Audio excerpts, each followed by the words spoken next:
एकदन्ताय विद्महे वक्रतुण्डाय धीमहि तन्नो दन्तिः प्रचोदयात्। ओम श्री गणेशाय नमः।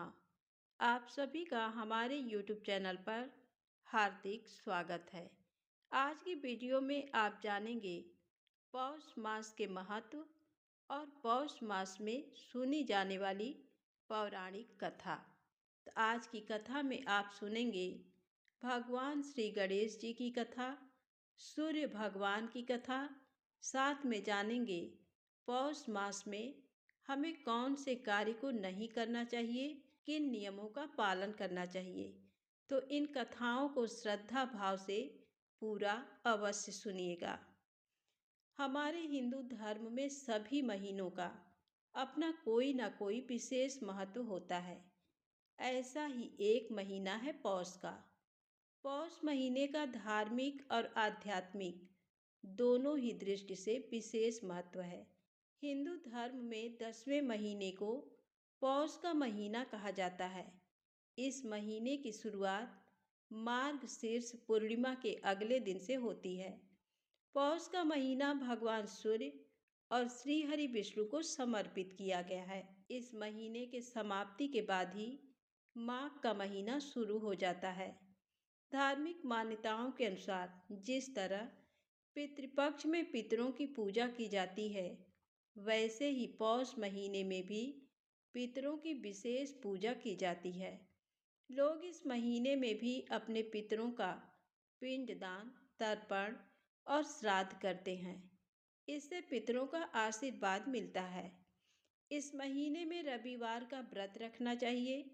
सूर्यदेव को चावल और खिचड़ी का भोग लगाना चाहिए। इससे सूर्यदेव कृपा करते हैं। इस महीने की शुभ तिथि जैसे अमावस्या और एकादशी को पितरों का पूजन किया जाना चाहिए। गरीबों को इस महीने दान भी करना चाहिए। पौष के महीने में तामसिक चीज़ों का सेवन नहीं करना चाहिए। इस महीने में तांबे के लोटे में भगवान सूर्य को अर्घ्य देना चाहिए। अर्घ्य देते समय ओम सूर्याय नमः मंत्र का जप करना चाहिए। ज्योतिष शास्त्र के अनुसार पौष के महीने में किसी भी प्रकार के कोई शुभ काम नहीं किए जाते हैं, लेकिन इस महीने में विशेष रूप से भगवान विष्णु, सूर्यदेव और पितरों का पूजन किया जाता है। ये महीना इसके लिए विशेष माना जाता है। हिंदू धर्म में मान्यता ये भी है कि जो भी इस महीने में सूर्यदेव की पूजा करता है, उसका स्वास्थ्य अच्छा रहता है। इस महीने में चंद्रमा पुष्य नक्षत्र में गोचर कर रहे होते हैं, इसीलिए इस महीने को पौष का महीना कहा जाता है। हिंदू धर्म में सूर्यदेव प्रधान देवता माने गए हैं। हिंदू धर्म ग्रंथों के मुताबिक इस महीने में सूर्यदेव के भग स्वरूप का पूजन किया जाना चाहिए। साथ ही इस माह में लौंग, गुड़, अदरक और अजवाइन का सेवन करना लाभकारी माना जाता है। अब आइए सुने भगवान सूर्य की पौराणिक कथा। मार्कंडेय पुराण में खरमास से जुड़ी एक कथा का वर्णन मिलता है। दरअसल संस्कृत में खर का अर्थ गधा होता है। इस महीने का कनेक्शन भी गधे और सूर्य देव से है। पौराणिक कथा के अनुसार एक बार सूर्यदेव अपने साथ घोड़े के रथ पर सवार होकर ब्रह्मांड की परिक्रमा कर रहे थे। उन्हें पता था कि अगर वो या उनके घोड़े रुके तो उनके साथ साथ जीवन भी रुक जाएगा। यही कारण था कि दिन हो या रात सूर्यदेव का रथ लगातार बिना रुके चलता रहा। लेकिन एक समय ऐसा आया जब उनके घोड़े थक गए और उन्हें भयंकर प्यास लगी और वो एक तालाब के किनारे चले गए। उनकी ये दशा देखकर सूर्यदेव को भी तरस आ गया और उन्होंने सोचा कि क्यों न इन्हें पानी पिला दिया जाए और थोड़ा आराम कर लिया जाए।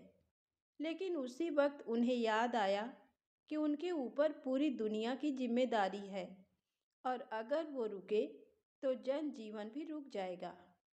वो ये सोच ही रहे थे कि उनकी नज़र सामने खड़े गधों पर पड़ी। सूर्यदेव ने सोचा कि क्यों ना घोड़ों को विश्राम के लिए छोड़ दिया जाए और रथ में इन खरों यानी गधों को बांधकर परिक्रमा की जाए। सूर्यदेव ने ऐसा ही किया और गधों को रथ में बांध लिया। अब गधे घोड़ों का मुकाबला कैसे कर सकते हैं? वो पूरे खरमास में परिक्रमा तो लगाते रहे, लेकिन उनकी स्पीड बहुत कम हो गई। रथ की स्पीड कम होने के कारण ही सूर्यदेव का तेज भी कमजोर हो गया।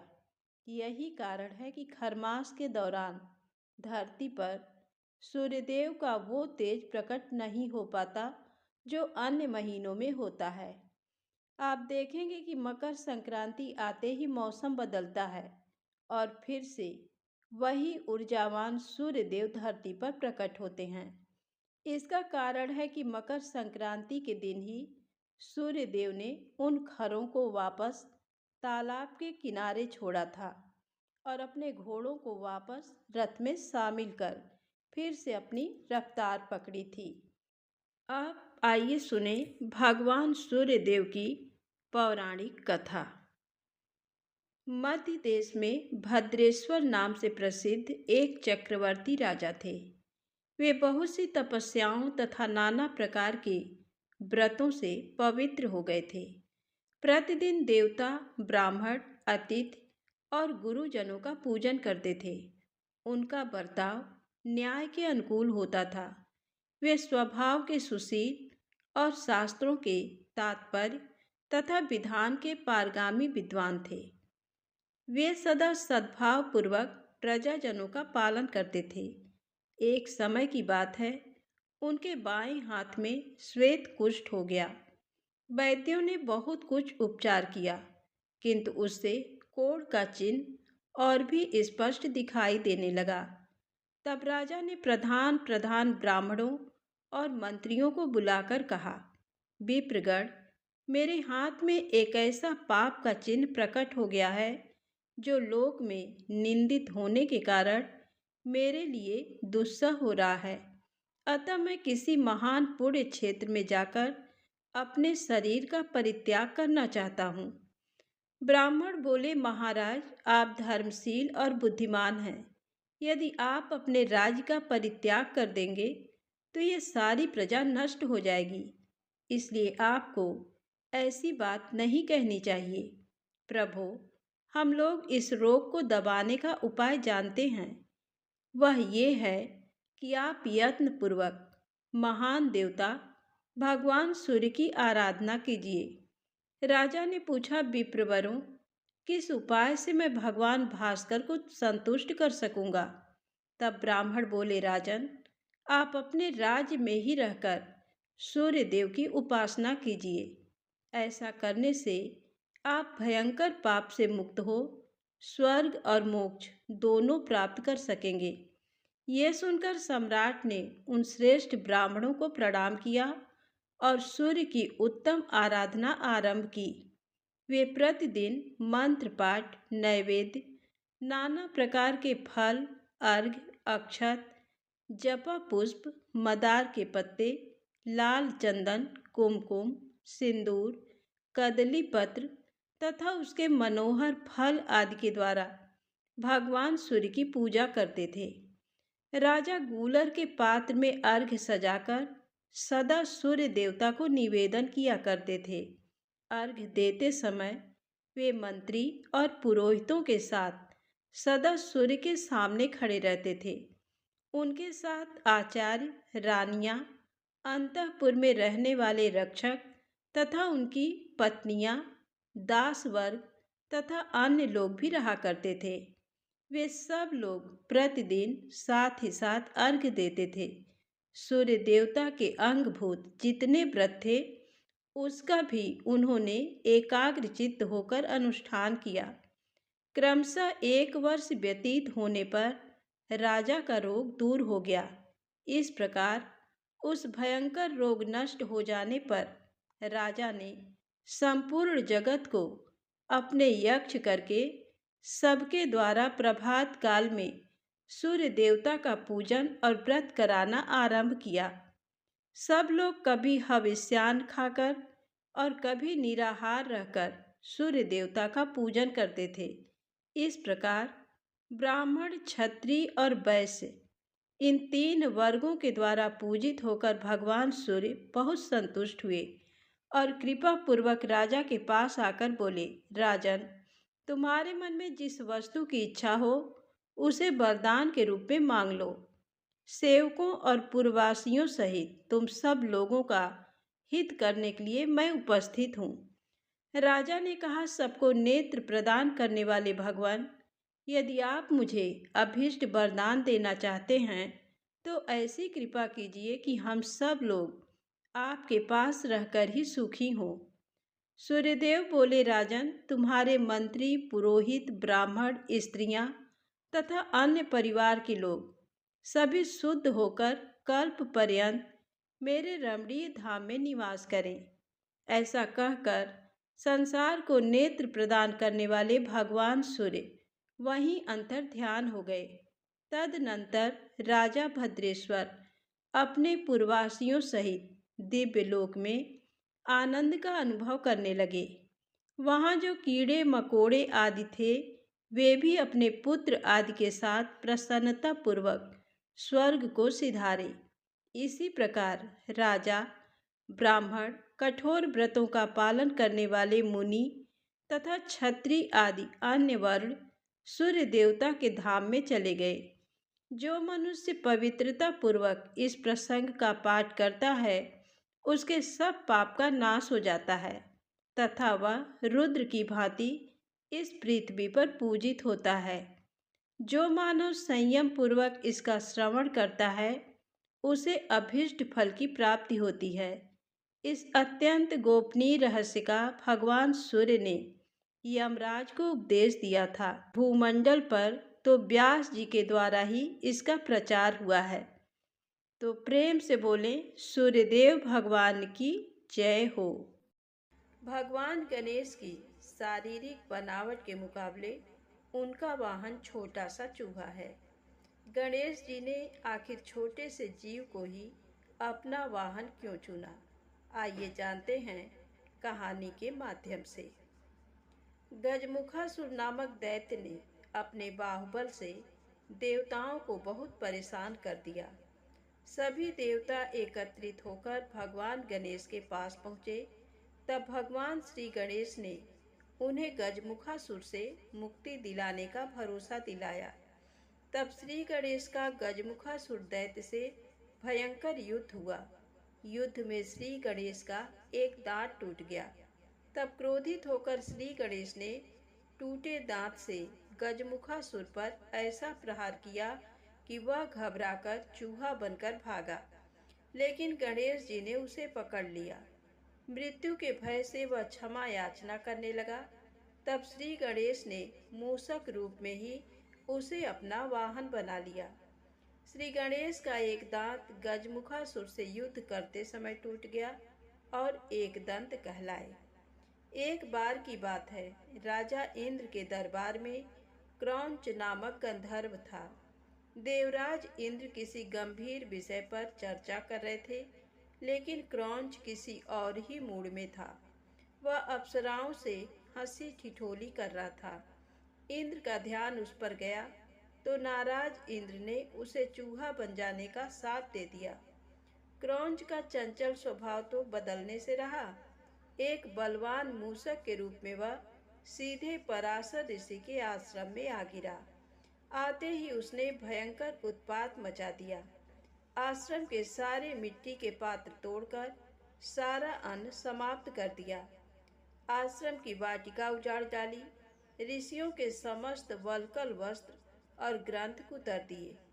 आश्रम की सभी उपयोगी वस्तुएं नष्ट हो जाने के कारण पराशर ऋषि बहुत दुखी हुए और अपने पूर्व जन्म के कर्मों को कोसने लगे कि किस अपकर्म के फलस्वरूप मेरे आश्रम की शांति भंग हो गई है। अब इस चूहे के आतंक से कैसे निजात मिले? पराशर ऋषि श्री गणेश की शरण में गए। तब गणेश जी ने पराशर जी को कहा कि मैं अभी इस मूषक को अपना वाहन बना लेता हूँ। गणेश जी ने अपना तेजस्वी पास फेंका। पास उस मूसक का पीछा करता पाताल तक गया और उसका कंठ बांध लिया और उसे घसीटकर बाहर निकाल गजानन के सम्मुख उपस्थित कर दिया। पास की पकड़ से मूसक मूर्छित हो गया। मूर्छा खुलते ही मूसक ने गणेश जी की आराधना शुरू कर दी और अपने प्राणों की भीख मांगने लगा। गणेश जी मूसक की स्तुति से प्रसन्न तो हुए, लेकिन उससे कहा कि तूने ब्राह्मणों को बहुत कष्ट दिया है। मैंने दुष्टों के नाश एवं साधु पुरुषों के कल्याण के लिए ही अवतार लिया है, लेकिन शरणागत की रक्षा भी मेरा परम धर्म है। इसलिए जो वरदान चाहो मांग लो। ऐसा सुनकर उस उत्पाती मूसक का अहंकार जाग उठा। बोला, मुझे आपसे कुछ नहीं मांगना है। आप चाहें तो मुझसे वर की याचना कर सकते हैं। मूसक की गर्व भरी वाणी सुनकर गणेश जी मन ही मन मुस्कुराए और कहा, यदि तेरा वचन सत्य है तो तू मेरा वाहन बन जा। मूसक के तथास्तु कहते ही गणेश जी तुरंत उस पर आरूढ़ हो गए। अब भारी भरकम गजानन के भार से दबकर मूसक को प्राणों का संकट बनाया। तब उसने गजानन से प्रार्थना की कि वे अपना भार उसके वहन करने योग्य बना लें। इस तरह मूसक का गर्व चूर कर गणेश जी ने उसे अपना वाहन बना लिया। यही मूसक श्री गणेश का प्रिय वाहन बना। तो प्रेम से बोले, गणेश जी महाराज की जय हो। अब आइए सुने गणेश जी और मालिन की कहानी। एक बार एक नगर में एक मालिन रहती थी। उसके पति का स्वर्गवास हो गया था। उसका एक 4 साल का पुत्र था और उसकी सास कठोर हृदय की स्त्री थी। वह बहू को बहुत तकलीफ देती थी। एक दिन सासू ने बहू और पोते को घर से निकाल दिया। वे दोनों रोते हुए चलते चलते एक जंगल में जा पहुंचे। वहां एक बड़े पेड़ के नीचे बैठ गए। वहां से थोड़ी दूर पर एक गणेश जी का मंदिर था। वहां बहुत लोग गणेश जी के दर्शन करने आते थे। दर्शन करके गणेश जी को प्रसाद चढ़ाते थे। फिर वह प्रसाद सबको बांट देते थे। इस प्रसाद से माँ बेटे का गुजारा होने लगा। दोनों गणेश जी की पूजा पाठ में लग गए। एक दिन उन्होंने सोचा, क्यों न हम भी जंगल से फूल लाकर बेचें। वे रोज जंगल से फूल लाकर उसकी माला बनाकर बेचने लगे। साथ में पूजा की सामग्री और प्रसाद भी बेचने लगे। इससे उनको आमदनी होने लगी। गणेश जी की कृपा से आमदनी बढ़ने लगी। जल्दी ही उन्होंने एक मकान और एक दुकान बना लिया। एक राजा की लड़की मंदिर में रोज पूजा करने आती थी। मालिन के बेटे को देखकर राजकुमारी उस पर मोहित हो गई और उसे विवाह करने की सोचने लगी। उसने अपनी भाभी से अपने मन की बात कही। भाभी अनुभवी थी। उसने कहा, ये तो मालिन का बेटा है और तुम एक राजा की बेटी हो। यदि तुमने उससे विवाह किया तो तुम्हारी बहुत बेइज्जती होगी। पर राजकुमारी अपनी बात पर अड़ी रही। उसने कहा, मैंने तो प्रतिज्ञा कर ली है कि उसी से विवाह करूंगी। भाभी ने घर जाकर सारी बात राजा को बता दी। राजा ने मना नहीं किया और विवाह के लिए तैयार हो गए। उन्होंने बड़े धूमधाम से बेटी का विवाह मालिन के बेटे के साथ कर दिया। मालिन ने सबसे पहले बेटे बहू को गणेश जी के मंदिर में ले जाकर पूजा पाठ करवाया और गणेश जी का आशीर्वाद दिलवाया।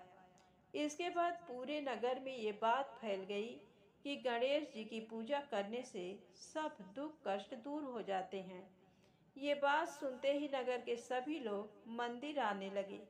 मालिन और उसके बेटे की बिक्री और बढ़ गई। उधर उसकी सास के बुरे दिन आ गए। अन्नदाता उससे रूठ गए और वह भूखों मरने लगी। एक दिन वह रोती धोती उसी गणेश जी के मंदिर में आ पहुंची।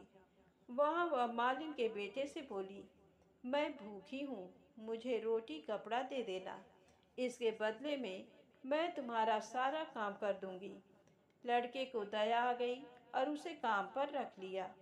उसने अपनी दादी को नहीं पहचाना जब मालिन घर आई तो उसने सास को पहचान लिया। वह सास से बोली, सासू जी आप यहाँ कैसे? सास ने पोते की तरफ इशारा करके कहा, मेरी इस सेठ के यहाँ नौकरी लग गई है।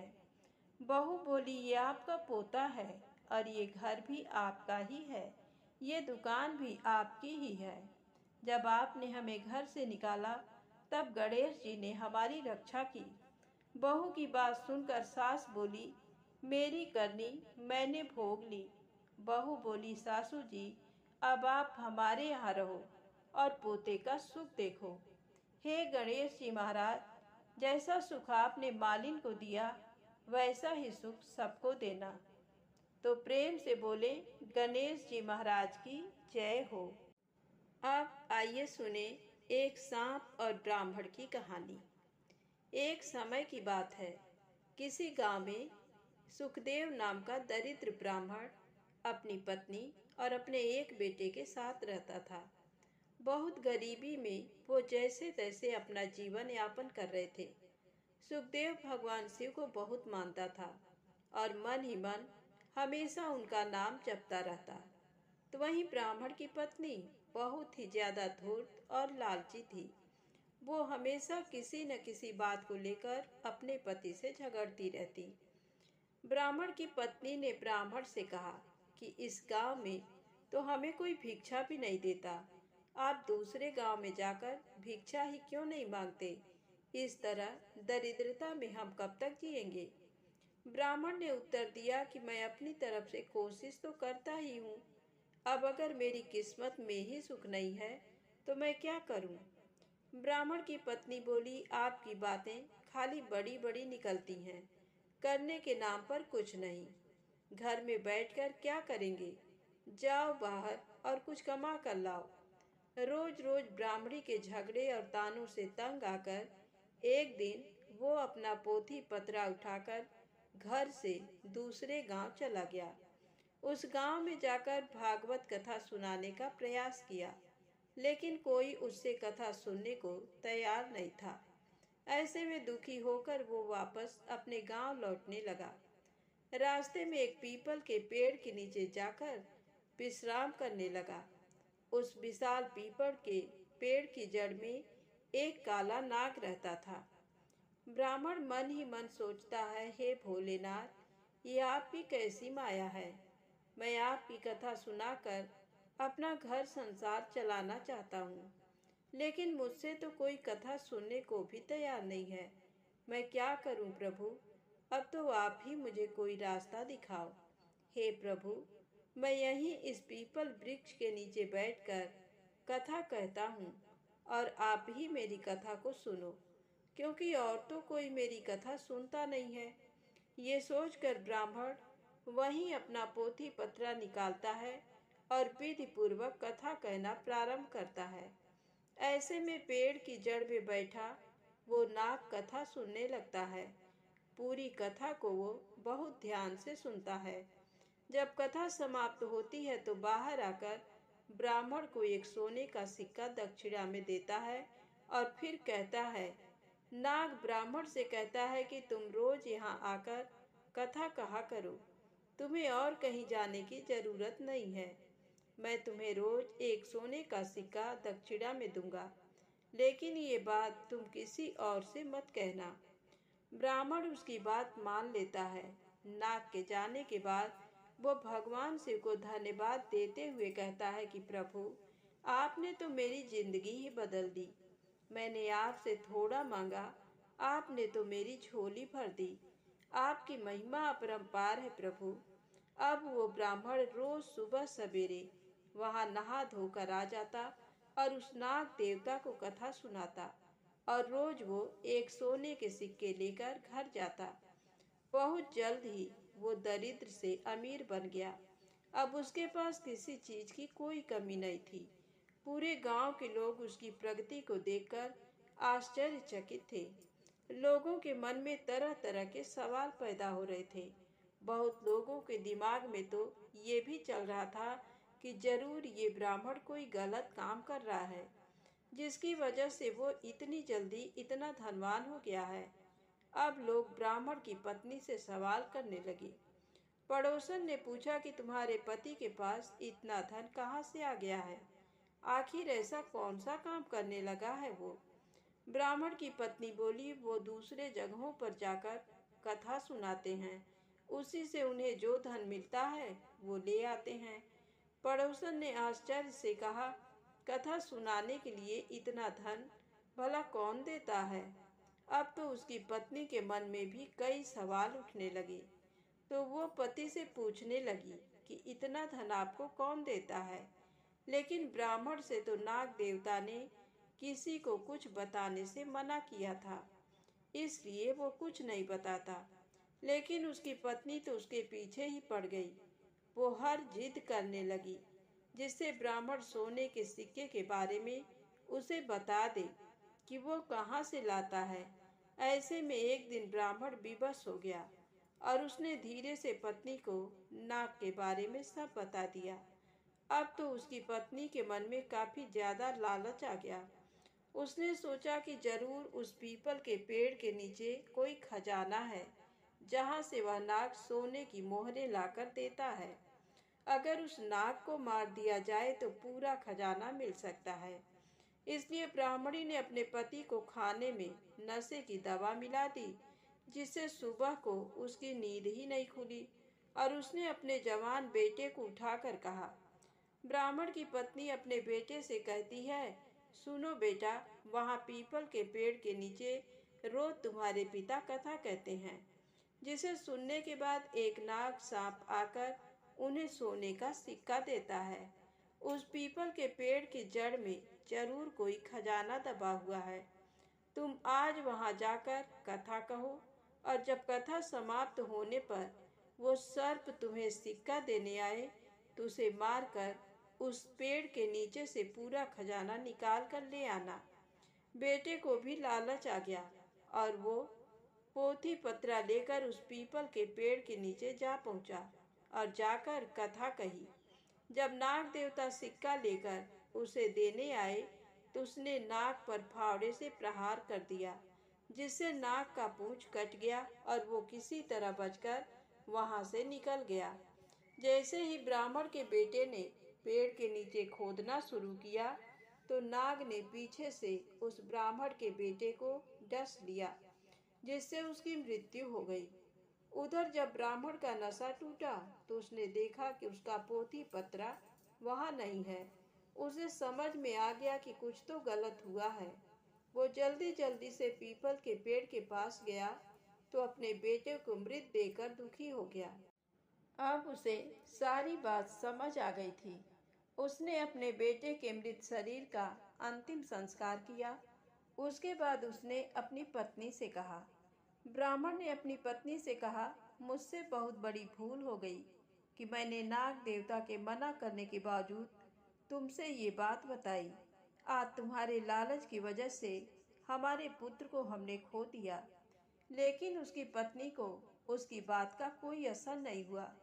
दूसरे दिन उसकी पत्नी ने उससे कहा कि आप जाकर उस नाग देवता को कथा सुनाइए, कम से कम घर का खर्च तो चलता रहे। पत्नी की बात से विवश होकर वो अपना पोथी पत्रा लेकर फिर उस पीपल के पेड़ के नीचे गया और कथा कही। कथा समाप्त होने पर वो नाग बाहर आया और उसने ब्राह्मण से कहा। नाग ने ब्राह्मण से क्रोधपूर्वक कहा, तुम यहाँ से चले जाओ ब्राह्मण। तुम पुत्र के मृत्यु से दुखी हो तो मैं अपने पूंछ को खोने से दुखी हूँ।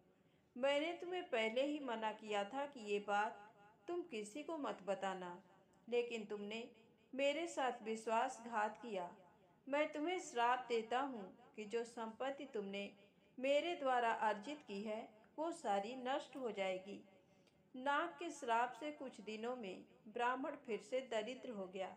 उसने अपनी पत्नी से कहा, आज तुम्हारी लालच की वजह से हम फिर से दरिद्र हो गए हैं। अब उसकी पत्नी को भी अपने किए पर काफी पश्चाताप हुआ, लेकिन होनी को कौन टाल सकता है और बीता हुआ समय वापस नहीं आता है। तो प्रेम से बोले, राधे राधे, जय श्री कृष्णा।